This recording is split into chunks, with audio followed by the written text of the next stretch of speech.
Welcome to SP Platform Solutions software. Let's quickly guide you through the KYC verification process to activate your account and start working smoothly. First, log in to the software using your credentials. After login, check your wallet balance. For first-time KYC verification, ensure a minimum wallet balance of 500 rupees is available. Now, go to the dashboard and click on KYC Verification. Next, tap on Verify Aadhaar to begin the process. A new screen will open. Here, click on Open DigiLocker.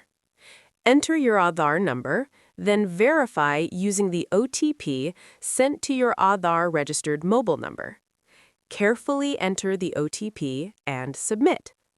After that, enter your DigiLocker PIN to continue. Once logged in, select Aadhaar, tick the checkmark, and click Allow. Congratulations! Your KYC verification has been completed successfully. You are now fully verified and ready to start your work and earn with SP Platform Solutions.